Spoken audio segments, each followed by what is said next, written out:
নমস্কার। এপ্রিল ২০২৬ কিন্তু চাকরি প্রার্থীদের জন্য একটা দারুণ গুরুত্বপূর্ণ মাস হতে চলেছে। কারণটা কি? কারণ এই মাসেই রাজ্য আর কেন্দ্র সরকার মিলে প্রচুর চাকরির সুযোগ নিয়ে এসেছে।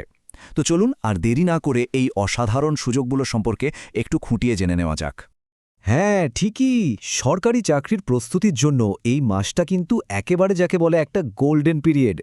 রাজ্য আর কেন্দ্র দুই তরফেই আবেদনের প্রক্রিয়া একদম পুরোদমে চলছে। তাই সঠিক তথ্যটা জেনে সময়মতো আবেদন করাটা কিন্তু ভীষণ জরুরি। আজ আমরা এখানে এমন ১২টা বড় সরকারি চাকরির আপডেট নিয়ে কথা বলবো, যেগুলোর জন্য কিন্তু এখনই আবেদন করা যাচ্ছে। তাই মন দিয়ে শেষ পর্যন্ত দেখুন। কি জানেন, হয়তো এর মধ্যেই আপনার স্বপ্নের চাকরিটা লুকিয়ে আছে।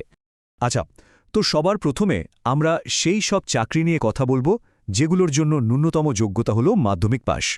আর স্বাভাবিকভাবেই এই পদগুলোর জন্য কিন্তু সবচেয়ে বেশি সংখ্যক প্রার্থী আবেদন করতে পারবেন। দেখুন, প্রথম সুযোগটাই হল আইআরবিতে জিডি কনস্টেবল আর ফায়ারম্যান পদে। যোগ্যতা একদম সহজ, শুধু মাধ্যমিক পাশ। এখানে দুটো আলাদা পদের জন্য বয়সের সীমাও আলাদা রাখা হয়েছে। তবে সবচেয়ে জরুরি বিষয়টা খেয়াল রাখুন, আবেদনের শেষ তারিখ কিন্তু 10ই এপ্রিল, মানে হাতে একদমই সময় নেই। আর শূন্য পদের সংখ্যাটা দেখেছেন, প্রায় ১,০০০। ভাবা যায়, মাধ্যমিক পাশ প্রার্থীদের জন্য সরকারি চাকরি পাওয়ার একটা বিরাট সুযোগ। এই সুযোগটা কিন্তু সত্যি সত্যি হাতছাড়া করা উচিত হবে না। এরপর রয়েছে সশস্ত্র সীমাবল, মানে এসএসবি। এখানেও দেখুন, ড্রাইভার, ট্রেডসম্যান, সাব ইন্সপেক্টর সহ বিভিন্ন পদে নিয়োগ হচ্ছে।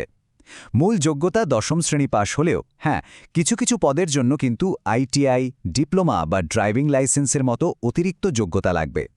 আবেদনের শেষ তারিখ হল 20 এপ্রিল। মাধ্যমিকের কথা তো হলো, এবার চলুন দেখে নিই উচ্চ মাধ্যমিক পাশ প্রার্থীদের জন্য কি কি সুযোগ অপেক্ষা করছে।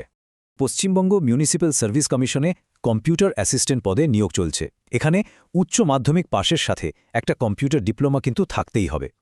আর সবচেয়ে আকর্ষণীয় বিষয় হল এর বয়সসীমা। দেখুন, একেবারে 18 থেকে 40 বছর পর্যন্ত।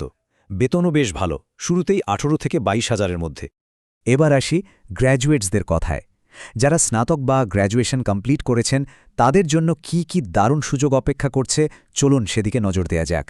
এই বিভাগটা কিন্তু খুব মন দিয়ে দেখবেন। পশ্চিমবঙ্গ খাদ্য সরবরাহ দপ্তরে ডেটা এন্ট্রি অপারেটর পদে আবেদন করা যাচ্ছে। এর জন্য কি লাগবে? গ্র্যাজুয়েশনের পাশাপাশি কম্পিউটারে ভালো জ্ঞান থাকাটা মাস্ট, মানে বাধ্যতামূলক।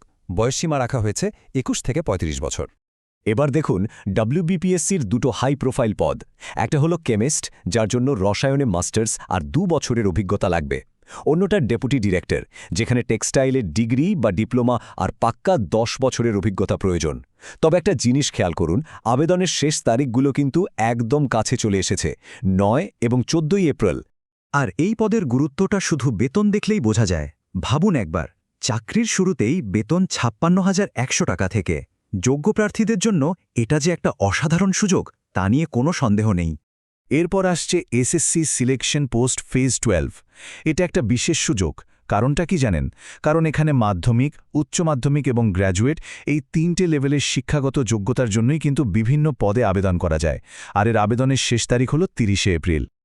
এতক্ষণ তো আমরা সেই চাকরিগুলো নিয়ে কথা বললাম যেগুলোর ফর্ম ফিল আপ এখনই চলছে, কিন্তু এবার আমরা এমন দুটো বিশাল নিয়োগের দিকে নজর দেব যার বিজ্ঞপ্তি খুব শীঘ্রই আসতে চলেছে। একদম তৈরি থাকুন।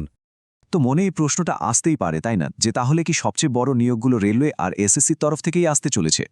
চলুন এর উত্তরটা একটু খুঁজে দেখি। প্রথম মেগা নিয়োগটা হল রেলওয়ের অ্যাসিস্ট্যান্ট লোকো পাইলট বা এএলপি। শূন্য পদের সংখ্যাটা একবার দেখুন, 11,700-রও বেশি। বিশাল ব্যাপার। এর জন্য মাধ্যমিক পাশের সাথে আইটিআই বা ইঞ্জিনিয়ারিংয়ে ডিপ্লোমা বা ডিগ্রি থাকাটা কিন্তু বাধ্যতামূলক। আবেদন প্রক্রিয়া শুরু হবে মে মাসের 15 তারিখ থেকে। এই সিলেকশন প্রসেসটা কয়েকটা ধাপে হবে। একদম সোজাভাবে বললে, প্রথমে হবে সিবিটি 1 পরীক্ষা, মানে প্রিলিমিনারি। তারপর হবে সিবিটি 2, যেখানে মেডিকেল আর ট্রেড টেস্টও থাকবে। আর সবশেষে হবে কম্পিউটার বেসড অ্যাপটিটিউড টেস্ট বা সিবিএটি। পুরো প্রক্রিয়াটা কিন্তু বেশ স্বচ্ছ। এবার আসা যাক দ্বিতীয় মেগা সুযোগের কথায়। গ্র্যাজুয়েট বা স্নাতকদের জন্য নিঃসন্দেহে এই মুহূর্তে সবচেয়ে বড় সুযোগ হল এসএসসি সিজিএল, অর্থাৎ কম্বাইন্ড গ্র্যাজুয়েট লেভেল পরীক্ষা।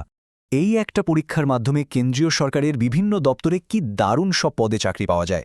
যেমন ধরুন, income tax inspector, assistant section officer, central excise inspector, auditor. লিস্টটা কিন্তু বেশ লম্বা। এই পরীক্ষার আরও একটা দারুণ ব্যাপার হল এর আবেদন ফি। জেনারেল এবং ওবিসি প্রার্থীদের জন্য লাগে মাত্র 100 টাকা আর মহিলা এবং SC/ST প্রার্থীদের জন্য আবেদন করাটা কিন্তু সম্পূর্ণ ফ্রি, মানে কোনো টাকাই লাগবে না। এটা নিঃসন্দেহে সবার জন্য সুযোগটাকে আরও সহজ করে দিয়েছে। আচ্ছা, এতগুলো সুযোগের কথা তো জানা গেল, কিন্তু এখন কি করতে হবে? পরবর্তী পদক্ষেপ কি হবে?